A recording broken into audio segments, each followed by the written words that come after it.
So hello and welcome to our webinar on the future of energy markets, hosted by the Yale Center for Business in the Environment.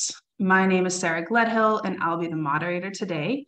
I'm joined by Shannon Pressler, who will be facilitating the chat feature of the webinar.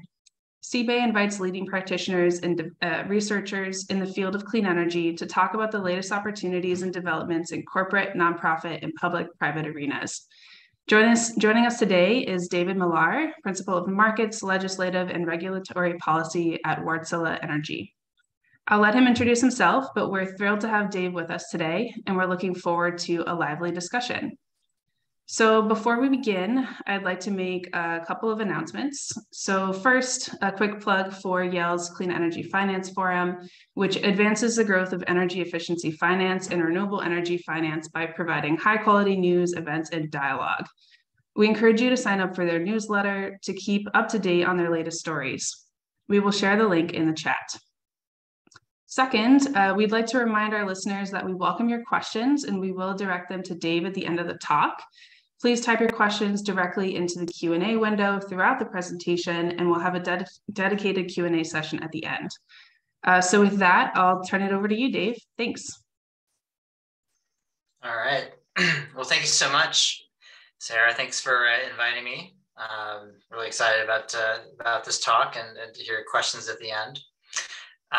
So I guess the genesis of this is that Sarah was actually my intern last summer at Ascend Analytics. I just recently joined Wartsila about a month ago, and but I was at Ascend Analytics for 5 years, and that's based out of Boulder, Colorado. And so Sarah helped me out this summer, and she helped me prep for some work I actually did for Wartsila as a client on basically energy markets and the future of energy markets. And so we thought we'd reprise some of that, some of the things we learned and here in this talk. So I'll go ahead and just introduce myself a little bit, just so people have a little bit of idea where I'm coming from. So I have a bachelor's in politics and art sciences from UC Santa Cruz. Best mascot in the country, the banana slug. And then of course I went to your southern counterpart at Duke University. I have a master's of environmental management. I focused on energy economics and policy there. So, you know, after I worked in consulting, I did my internship at Lawrence Berkeley Lab in the Electricity Markets and Policy Group. And then I went to Pacific Gas and Electric. I worked there until 2016. I was in load forecasting first, and then I went into energy supply, policy analysis, decision analysis for the company. Then I moved to Ascend Analytics. So I ran the resource planning and procurement consulting group. So mostly working with utilities across the country, helping them use analytics to do long-term planning of their resources. So integrated resources plans, a lot about how do we meet decarbonization goals and clean energy goals while maintaining the reliability of the power system, and also procurement of resources and bringing rich resources, renewable storage, gas, what kinds of resources do we need to bring on to keep to meet those goals. And so I joined Wartsila, and Wartsila is a Finnish engine manufacturer, so as well as a battery storage, utility scale battery storage. We call it an aggregator. Basically, builds battery storage projects. And so I'm now doing sort of policy advocacy for them. So I like to think of it as advocating for policies that make sure that we have decarbonization, but with putting reliability first, and being able to integrate renewables successfully. So I got twin boys. They're about 3 years old now, and my wife also went to Duke at the same time. So I'm from the Bay Area, and I'm not doing the energy thing. I would like to get out and ski whenever I can. Not as much as I used to, obviously. And and be outside as much as possible in Colorado. So Wartsila, like I said, is based. It's a Finnish company, but the vision really is to enable 100% renewable energy future, and have our energy systems aligned with the IPCC Paris Agreement targets.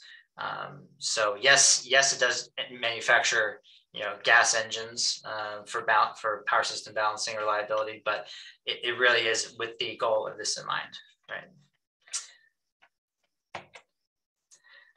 So in this talk today, I want to talk a bit about just a big broad picture about the decarbonization journey and how I kind of see things moving from where we are today to where we want to be, 2030 and 2050 and beyond. We'll talk a bit about energy markets, their history, just some energy market basics, and what are the impacts of adding renewable energy, and how does that affect the need for resource adequacy, right? So how do we make sure we have enough supply when we need it, and dispatchable to make sure that we have the reliability that we've come to know. Talk about some of the challenges, so energy market shocks, market failures, geopolitics, critical mineral supply chain, other things that are some challenges that we need to overcome, and then some trends I think to just keep an eye on as you go forward. So the decarbonization journey. So this is the Sankey diagram. I really love this diagram. In fact, I could probably spend 20 minutes just talking about this particular diagram. But this shows basically the flow of energy from primary energy until what we call final energy or energy services. And so if you talk about what do we want out of energy, is to quote Amory Levins, we want cold beer and hot showers, right? That's what we care about. Most people don't care about just the broader energy world, but when we're looking at this and thinking about this as a whole system that we want to change over time, this really helps map where we are and where we need to go. And the first thing I kind of want to show is that what we use for energy services, that hot showers and cold beer, that's only about a third of the energy that is delivered. The rest of it is essentially lost, rejected energy. 2/3 that we lose just to mostly heat. So that's in and of itself is a huge opportunity to actually do more with less energy, as energy efficiency. So that really undergirds the whole transition. But then you can obviously see most of our energy is still coming from fossil fuels, petroleum, natural gas. Solar gets a lot of attention, as it should, growing very fast, but still today a very, very minor part of the whole energy system. And so when we're talking about decarbonization, this is in the electric sector. Electric sector is 25% of greenhouse gas emissions. And so what we're trying to do essentially is to take this 35 quads of energy in petroleum, most of this natural gas, 31 quads, quadrillion MMBTU, and essentially move them from transportation into the electric sector, right? So we're trying to make the electricity sector is the easiest one to kind of clean up from a greenhouse gas perspective, and so that way it means we need to take a lot of this industrial demand, a lot of this transportation demand, and the commercial and residential heating and cooling, and we need to try to mostly move them into electricity. And so how are things changing in the last 10 years when it comes to how we generate energy in this country? And the clear story is that we have declining coal and increasing natural gas and increasing renewables. Nuclear has been essentially holding on, and there's actually been quite a bit of nuclear plants that shut down, but the ones that remain have been much more efficient and running pretty much all the time. So they've been able to hold steady. But nuclear is clearly under economic threat, and we have the potential for a lot of nuclear plants to shut down, just simply based on economics. Hydro, it's been fairly steady, although the mega drought we have in the West is putting this at serious risk. In fact, if we continue to have this drought conditions continue, we may lose Glen Canyon Dam, Hoover Dam, some of these mega hydro projects in the West that provide so much clean energy, and so this is a major issue. But the trends are clear. Coal's gone the way out. It's lost the economic battle. Natural gas, with the advent of fracking, has basically risen to take its place. And then now it's about renewables are coming up. And then the question is, when do renewables start to bend this natural gas curve back down as renewables, which are essentially going to win on in the economic battle. When do we start to see that curve and the gas actually start to come down? So how do we think about the 2050 targets, whether that's 1.5 C or 2 degrees C, right? And basically it is all going to be on the backs of renewables. Solar is going to be a major driver here in yellow, and then wind, mostly onshore, but some offshore. And so, this is a ARENA World Transitions Outlook study, which shows by, if today we're looking at 25% renewable energy and 7% of that is variable, wind and solar. By 2050, it's more like 90% renewable energy and 63% of that is variable wind and solar in terms of the generation. And then obviously that's going to have to be supported by a lot of storage in order to make the power system work. And then on the right here, we have, this is a McKinsey study called Global Energy Perspective. This is not necessarily a 1.5 degree C study. This is more like an expected case 2 degrees. But this is showing that we're moving energy out of the oil sector, out of natural gas to some extent, certainly out of coal, and then moving everything towards electricity, and also hydrogen. We'll talk about hydrogen. So about 50% of the energy system by 2050 could be electricity and hydrogen. All right, so that's sort of the context about the overall trends in the energy system and decarbonization. So how does that impact energy markets? So the first thing, I just want to give a quick, very quick history of energy markets, and we'll talk about what energy markets really are. So of course everything starts in electricity in 1882. That's Thomas Edison's Pearl Street power plant in New York City. Generated DC direct current, and it basically went to several houses in the neighborhood and businesses, and they set up light bulbs, right? And then we move on. There's sort of a battle between DC and alternating current, which was on the Westinghouse and Nikola Tesla pushing that, and of course AC won the battle. So now our grids are alternating current, and then we get to a point where the industry is building, and we're deploying very quickly, especially in the urban areas. And by 1920, the Federal Power Act creates the Federal Energy Regulatory Commission, or FERC.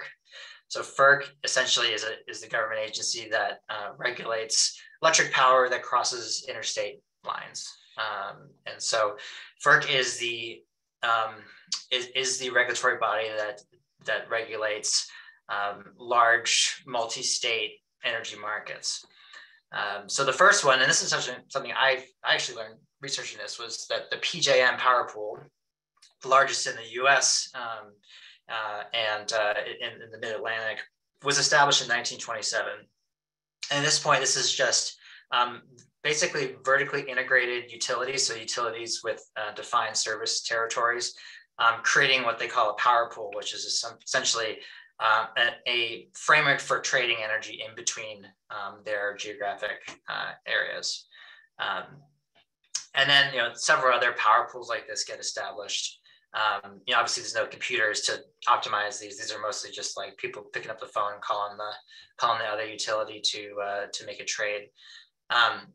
Forward all the way to 1978. By this point, the U.S. is still just a bunch of vertically integrated utilities, a patchwork quilt of service territories. But it's still pretty much everything's monopoly. Everything's a regulated monopoly. In response to the energy crisis in the late 70s and wanting to diversify energy resources and open up competition, Congress passed PURPA, Public Utility Regulatory Policy Act. And what this did is it basically forces vertically integrated utilities to take what are called qualifying facilities, or small, just small energy generating facilities. Could be renewable, could be combined heat and power, and it forces the utilities to basically take that and integrate it into their power mix. And so that's sort of the first opening of the monopoly. And then by the mid 90s, we have FERC Order 888, FERC Order 2000. These are orders that essentially created what we know today as ISOs or RTOs, independent system operators or regional transmission operators. It forces or those who join basically the RTOs, the incumbent utilities that own the generation. It forces them to basically give up control of their transmission, and so it's all centrally coordinated from a market exchange. In 2001, it kind of stumbled out of the gate. We had the California energy crisis, and that's a complicated story, but basically it led to huge bills. California, we're still paying for the cost of that even 20 years later, and it kind of shows what happens when you do electricity market restructuring poorly.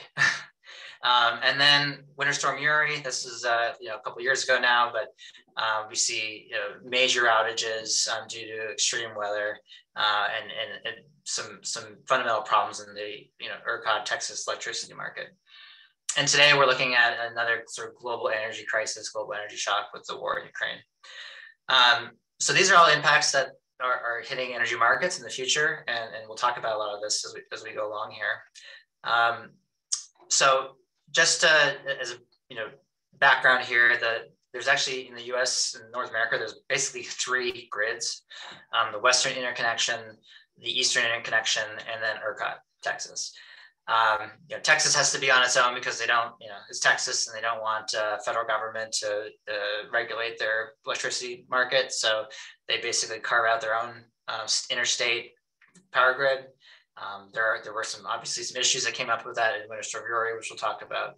But these are the main grids. The East and the West are at different frequencies.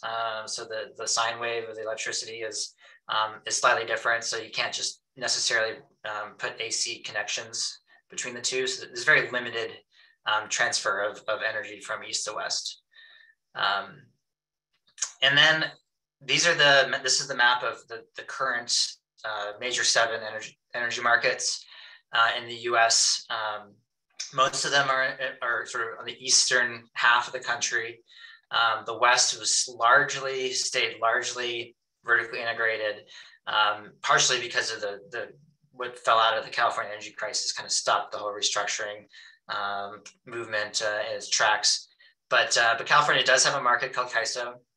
And then in the West now, they have essentially what's called the energy imbalance market, or this is agreements between most of the balancing authorities in the West in order to trade energy at a 15 and 5-minute level, so what we call real time. And then this is going to be expanded to doing a day ahead energy trade, day ahead energy market clearing. So basically what's happening in the West is that they're now starting to move towards that West-wide RTO, regional transmission organization, slowly but surely. I mean, that's clearly the movement. Yeah, so basically within each of these geographic contexts, the market operator, PJM or MISO, Southwest Power Pool, are running these market processes every day in order to optimize the generation and distribution of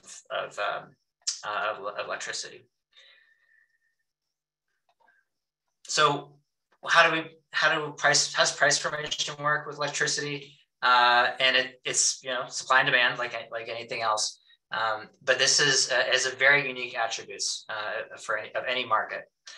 So the first thing is this one on the bottom here, which goes asymptotic at the top. This is the supply curve.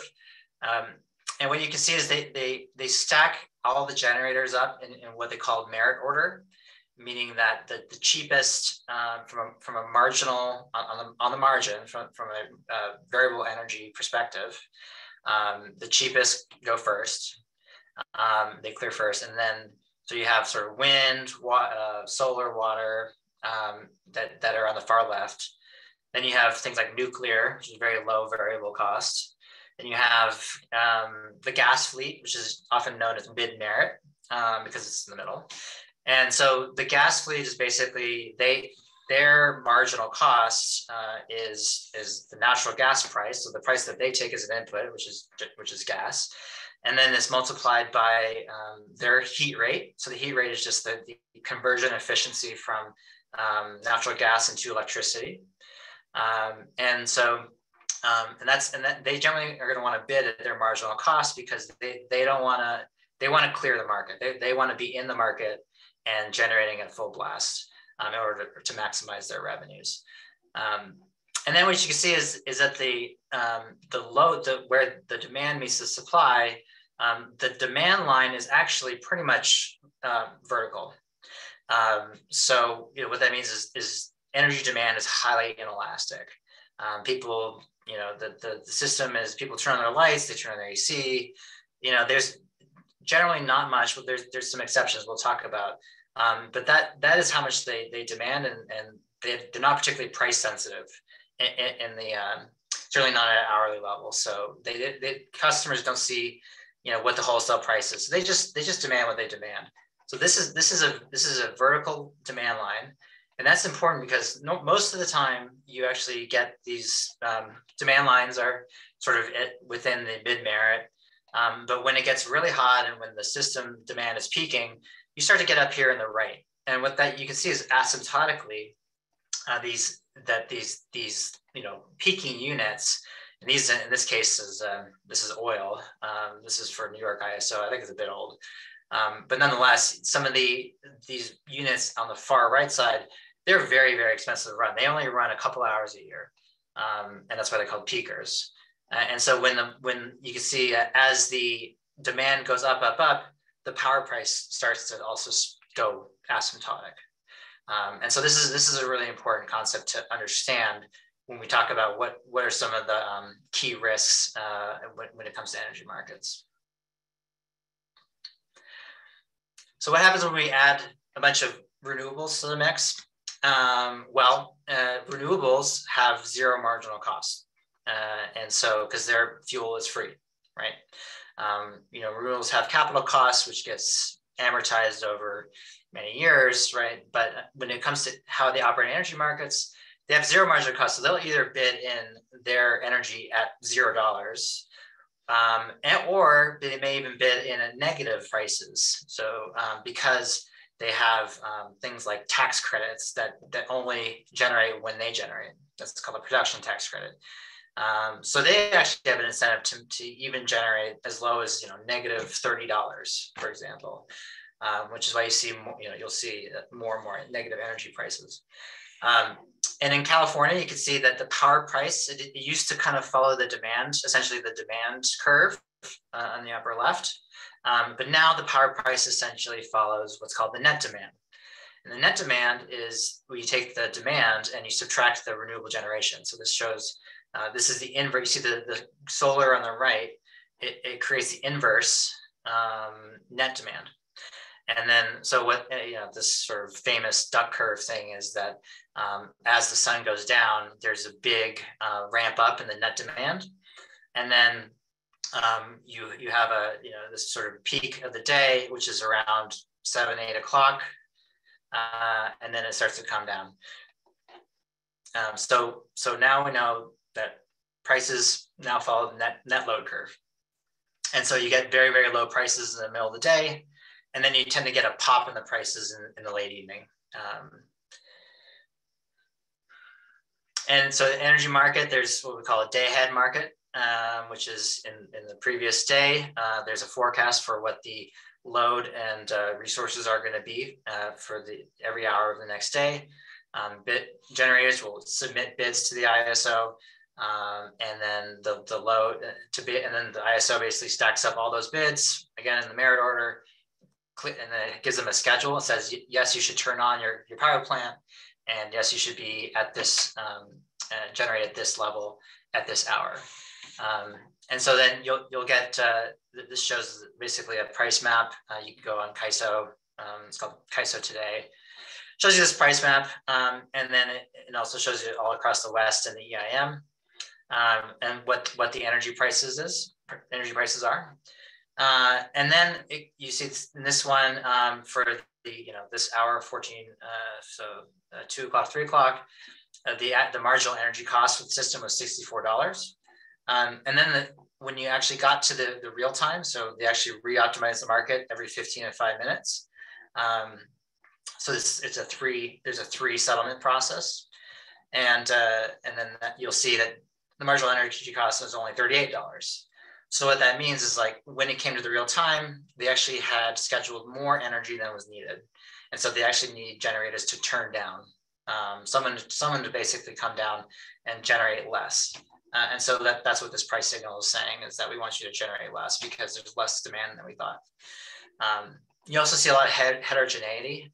So you can see, obviously in this case, you can see that Northern California is more expensive than Southern California. There's a transmission constraint here, which means that the power prices at the nodal level, these little dots are energy nodes, are influenced not just by what the total marginal cost of the system is, but also there's a congestion component, meaning that there's energy that can only flow through the transmission network in certain pathways, and that if there's too much basically energy trying to jam through too small of the wires, then there's going to be congestion, and that causes the prices to diverge on a nodal level.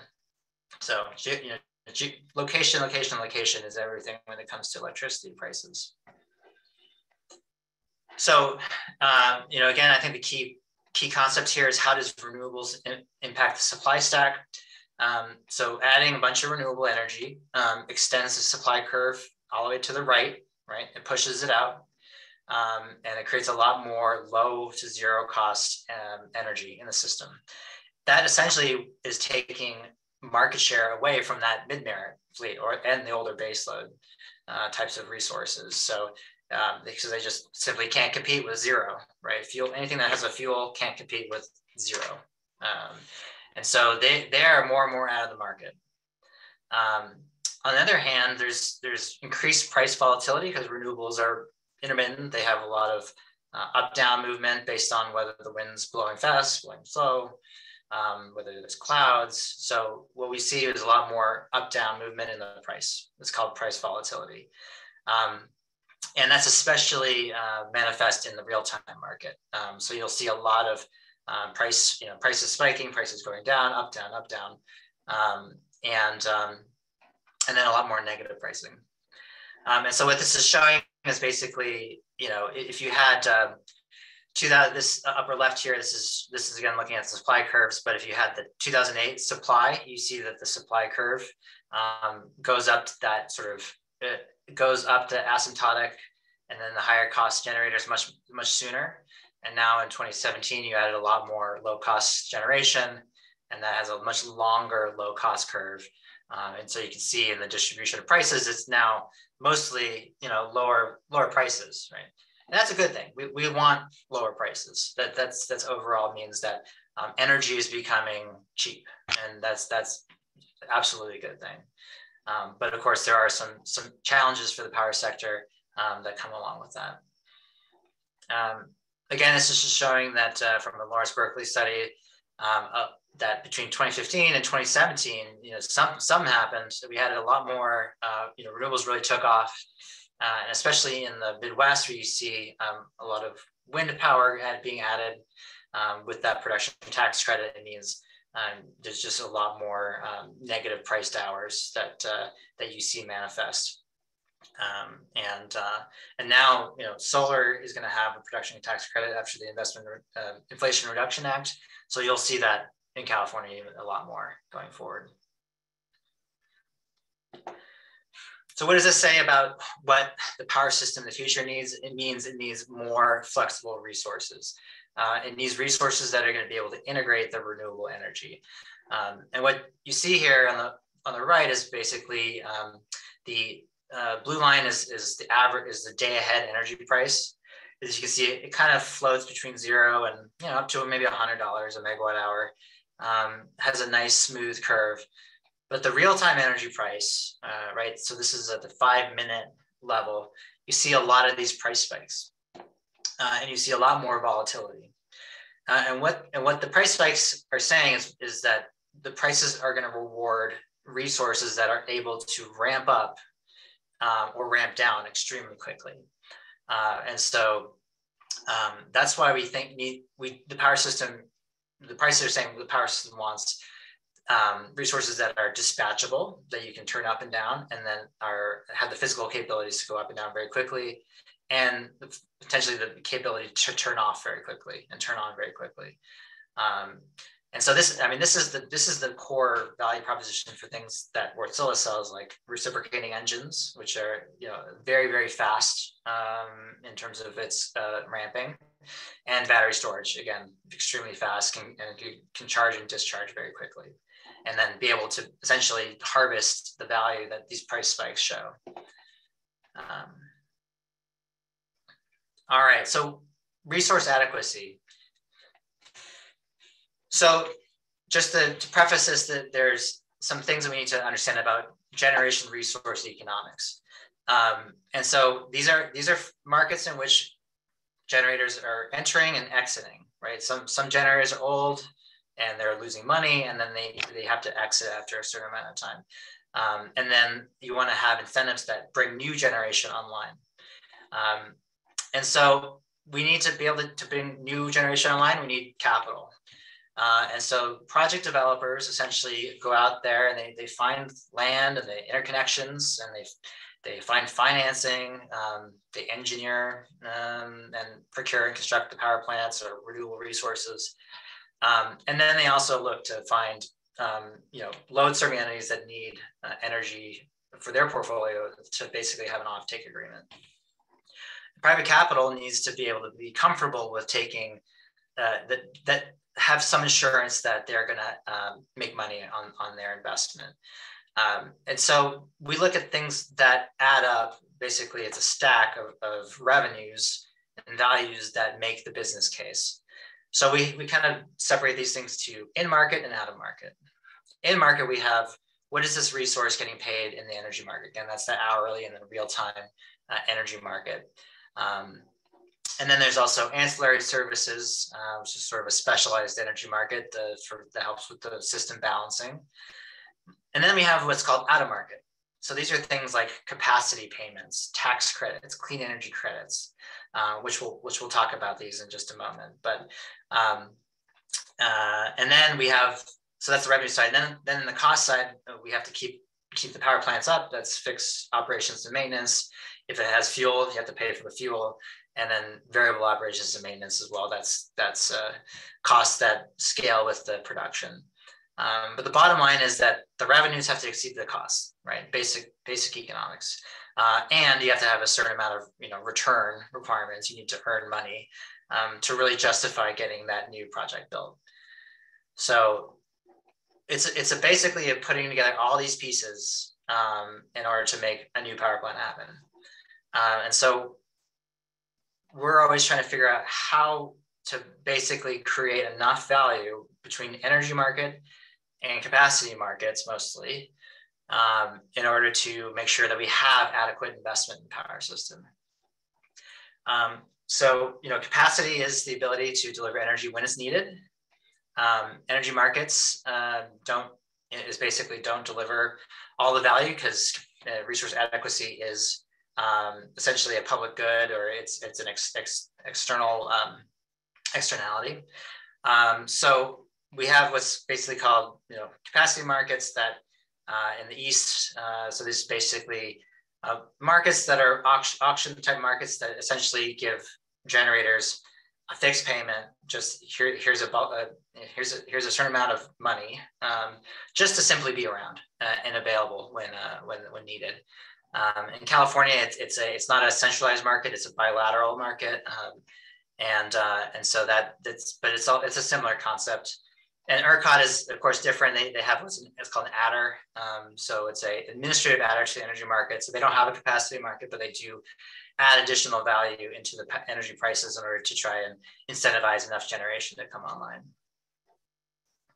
Of course, the problem in capacity is that renewables are, they have this characteristic of, as you add more, their capacity value declines. And so this shows, solar, the first tranches of solar are very high capacity value, and then eventually the net load peak moves later in the day, and then if you add more solar, you don't get any more capacity value. So you can see that a later tranche of solar has basically 2% or 0 capacity.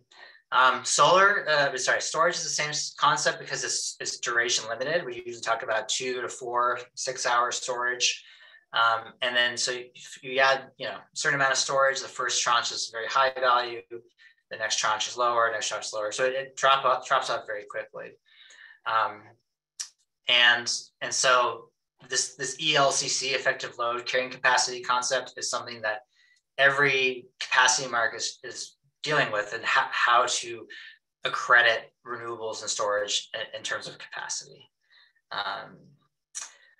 And then as we start to think about very long-term in terms of like 80 to 100% renewables, we start to worry about the winter time, and we start to worry about situations in which the wind dies down and there's really no solar. This shows basically an energy system this is northwestern in Montana, in which you had the very cold, this is in February, the wind died down, and there was this big gap between how much thermal and hydro they had and the load. And especially as we electrify more heating, we will have higher winter loads.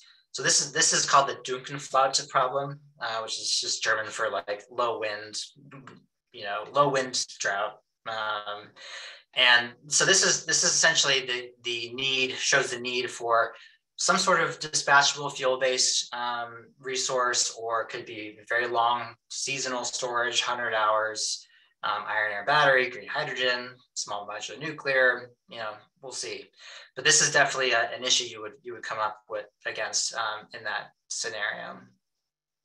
So this is kind of the last frontier, but we're also trying to think about how to get there. So energy markets have their set of problems. They're not perfect, obviously. This Winter Storm Uri, this was 2021. We had a major load shed event.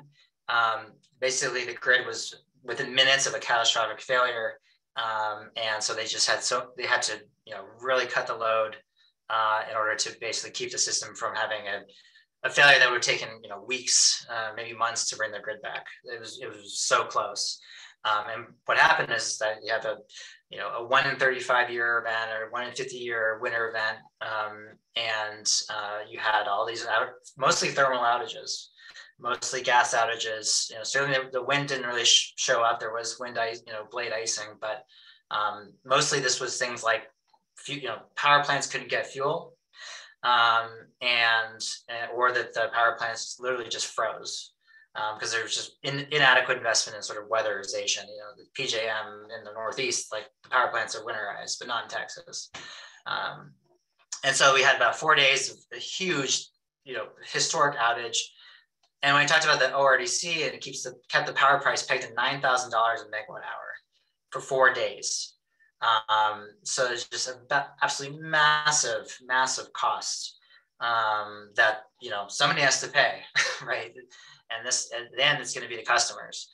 And then, it did cause several bankruptcies within the Texas market, huge mess. And even some customers like this, people who had Griddy, which was essentially a system where they passed the wholesale cost directly onto the retail customers. These guys got $5,000 bills, $9,000 bills, so it was again a big mess. So this was obviously something that today we continue to try to figure out how to sort of avoid this from happening in the future. California's had its share of problems. In 2020, they had a short load shed event because they had inadequate resources during a heat wave, essentially a west-wide heat wave. Again, this last September, we had a big heat wave, and the solar came on. We now had more batteries in the system, almost 3,000 megawatts of batteries. But that helped, but it was basically, it was literally by the skin of the teeth that California did not have to shed load during this event. And what ended up happening is they, CAISO called a demand response event, and then an Amber Alert. Basically, everyone in California got a cell phone message, like an Amber Alert. It said, please, conserve energy. We're going to have a grid emergency, and which is the first time that ever happened. So California is struggling again with making sure that we have enough dispatchable resources on the system, and that we're investing in those that will basically carry the system after the solar goes down. Again, you can see here in the lower left that natural gas still is shouldering the major load, especially once the solar goes down. And so if you're talking about full decarbonization, you got to figure out how we're actually going to get off gas in this situation. Europe is in the midst of a major energy crisis. Natural gas prices there, you can see, are $350, $300 a megawatt hour. I guess that's how they denominate it, but it's basically gas prices were probably more than 10 times as expensive as they are here. After Russia turned off the spigot. And so power prices, of course, since these two are perfectly correlated, also spiked. And you can see now that we're shipping as much LNG as we can, liquefied natural gas, to Europe, and in order to try to make up the difference. But this is, and even if we're going to get through this winter sort of okay, Europe usually refills its natural gas storage with Russian gas. So this winter will be bad. Next winter could be catastrophic. So everyone's trying to scramble how to avoid that as much as possible. Critical minerals, that's another thing that we worry about, and that clean energy technologies obviously take a lot more of these minerals than conventional resources. You can see an electric car here on the left versus a conventional car. It needs a lot more copper, nickel. This is most batteries are have nickel, they have lithium, they have manganese, they have copper. And these are resources that are mined. I mean, unfortunately, copper is cobalt is almost entirely mined in the Democratic Republic of Congo. Obviously not a strong human rights record there. And then we need huge amounts of lithium. And so you can see that again, our demand for these types of minerals is going to be absolutely off the charts. I mean, this is showing, this IEA analysis shows 6 times as much need for critical minerals, for EVs, for transmission by 2050 than today. And primarily led by lithium, graphite, and then cobalt and nickel. So what we see now, especially out of the end of the pandemic, is just a huge supply chain constraint. And what happened is the price of lithium has skyrocketed, and people are definitely trying to get electric vehicles. That market is exploding, and therefore you see that the demand for lithium and the demand for this polysilicon on the bottom for solar, asymptotic, right? And the challenge is that it usually takes, this shows it takes up almost 18 years on average to go from discovery, from the beginning of looking at a potential mine site to being able to produce. Now that's historic, right? It could be better, but this means that it's going to take some time. There's going to be supply chain challenges for a while. And so we are going to see continued price pressure on clean energy technology because of it. All right, I'll wrap up really quickly here. Just take some questions.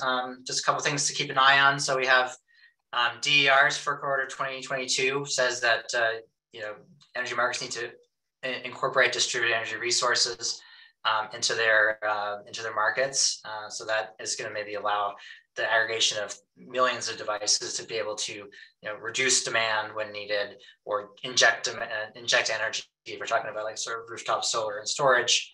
So this could be a major game changer. The Inflation Reduction Act, it is America's first climate policy. Huge amount in here, but I think the key things to remember are a production tax credit of $26 per megawatt hour for things like solar and nuclear energy, which is a huge subsidy.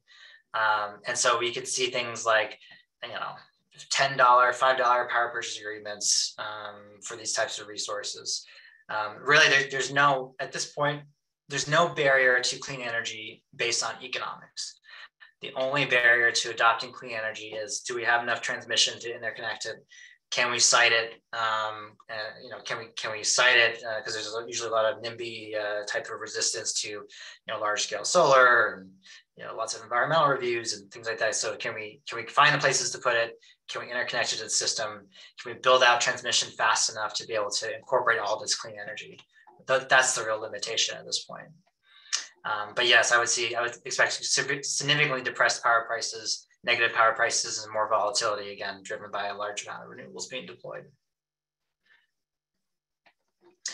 As we think about energy markets and how we compensate resources, this is showing that essentially we should think about energy markets as providing, from today, 70% of the value, probably down to 25%. So with more renewables, energy market prices are going to continue to decline. Energy market value is going to decline a lot. In order to make up that compensation, we need to make it up in either capacity markets or clean energy incentives, procurement mandates, stuff like that. But stuff that is essentially increasingly out of market. So, as I think about energy markets in the future, they probably have less and less relevance, or less and less role in the deployment of resources. And so that's we'll have to figure out exactly how to do that. And just to summarize, we see a huge amount of technology and policy drivers shifting energy supply and demand. Legacy power generators are under a lot of economic stress because renewables are coming in and eating their market share. So they are going to increasingly exit. And then, coal retirements, old gas retirements. We need to add resources in order to maintain resource adequacy and keep the lights on. And especially with, we have more variable resources, we have more extreme weather events, which is driven by climate change. And then also, electric vehicles, building electrification. So more and more demand, hotter summers, colder winters.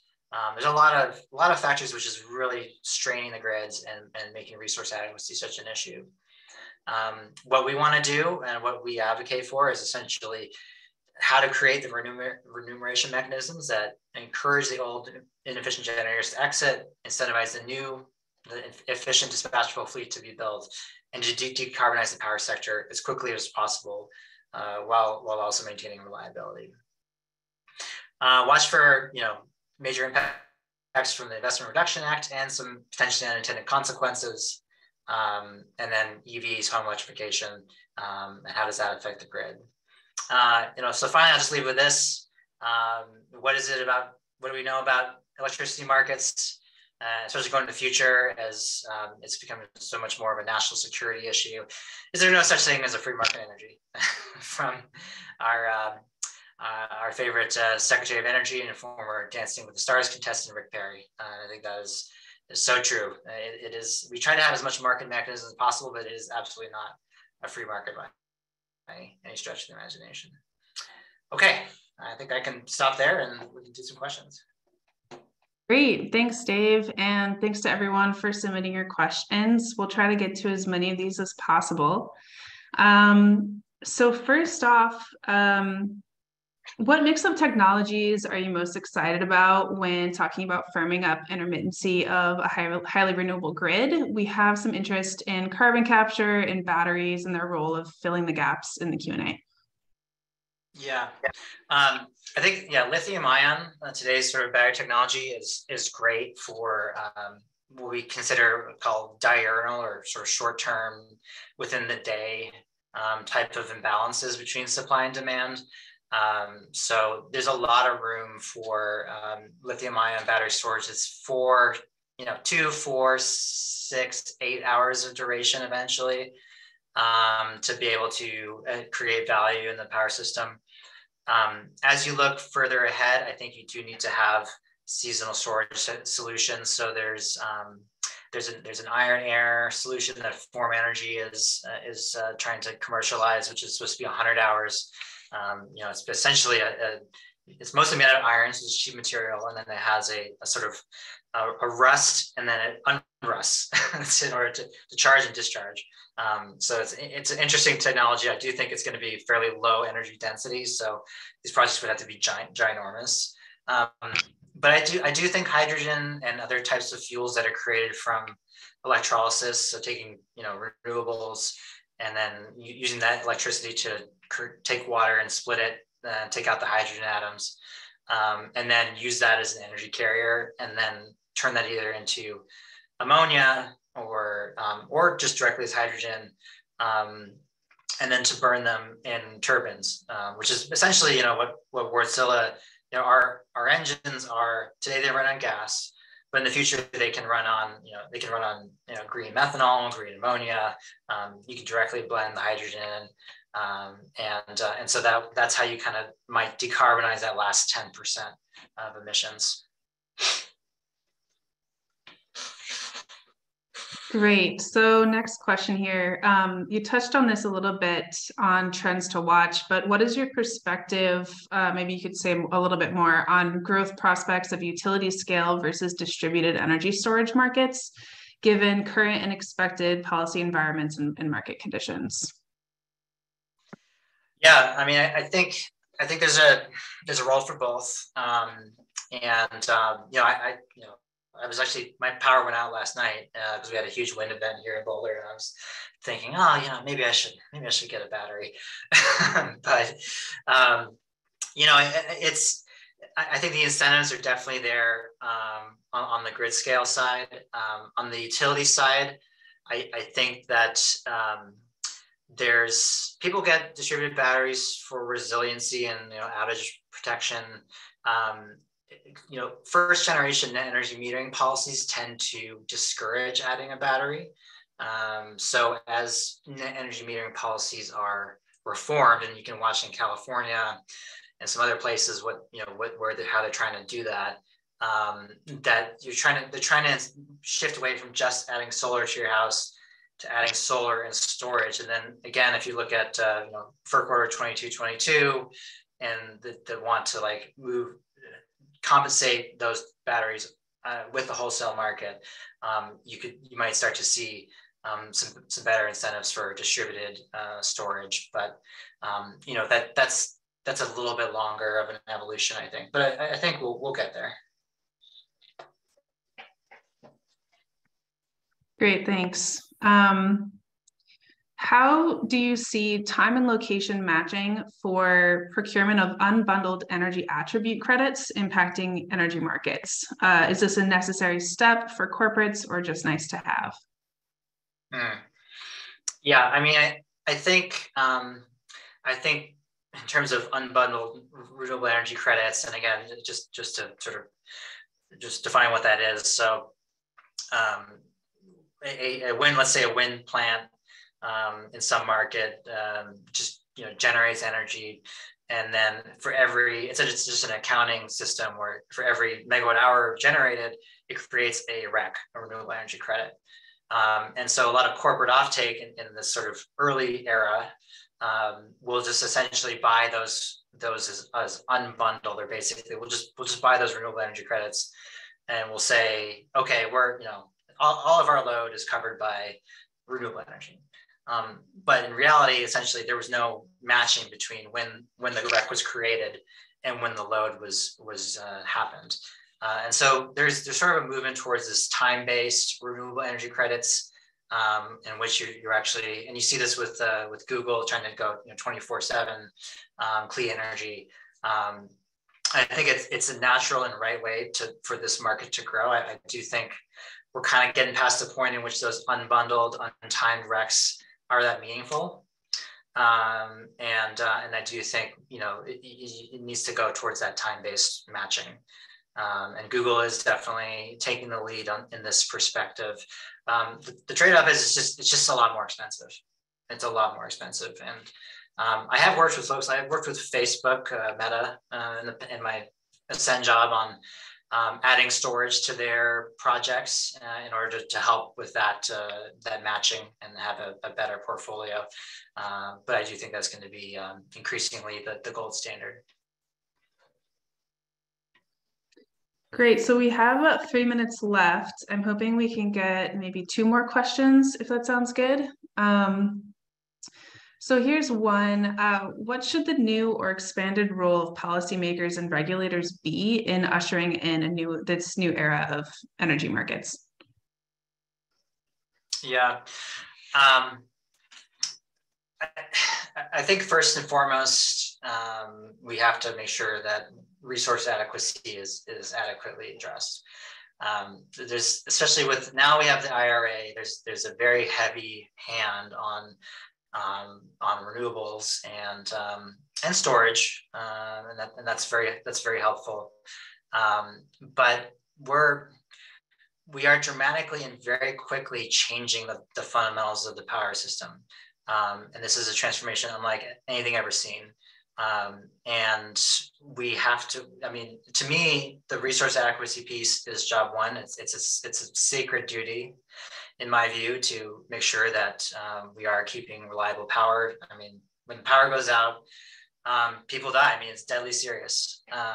And to me, that's job number one, and figuring out how do we incentivize the right types of resources. And again, in our view, that would be highly flexible, dispatchable resources that are going to complement and enable this deployment of renewable energy. Renewables have won the race. It's clear that they are going to be the bulk of system energy throughout the country. And it's mostly going to be about how do we make sure that we integrate it cost effectively as well.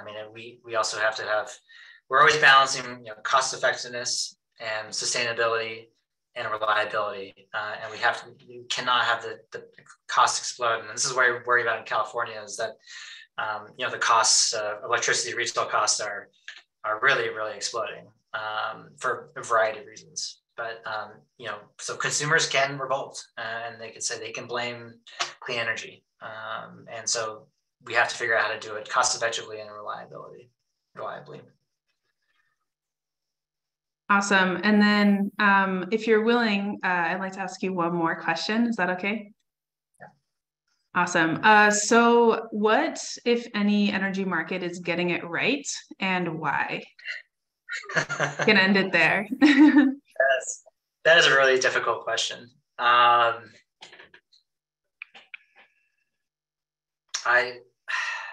don't know. I wish I knew. I do have a personal like for ERCOT, because capacity markets are really, really difficult to get right. And they're mostly just administrative constructs. Every energy market needs some sort of insurance or some sort of mechanism to make sure that you are adding enough capacity. But what ERCOT gets right, and ERCOT is, and by far, beating the pants off of California in terms of adding renewables. It is rapidly becoming the number one in wind. It is number one in wind. It's going to be number one in solar. It's going to be number one in batteries. All these things without any top-down, mandate from the government, which is California's approach. They're basically a planned economy when it comes to electricity. So I could say California is probably, in my view, the worst. And then, I do like ERCOT. I do think ERCOT needs some reforms, and they're working on that. But I don't know. I guess I'm more of a free market kind of person, I guess. So I like that model. Yeah, I'll just leave it there. Awesome. Well, yeah, apologies for ending on the difficult question, but yeah, I'd like to thank Dave again for taking the time to share with us. I found that webinar really informative, and thanks to all of our participants for adding your questions. So with that, yeah, I hope everybody has a great Friday. Thanks, Dave. Thanks.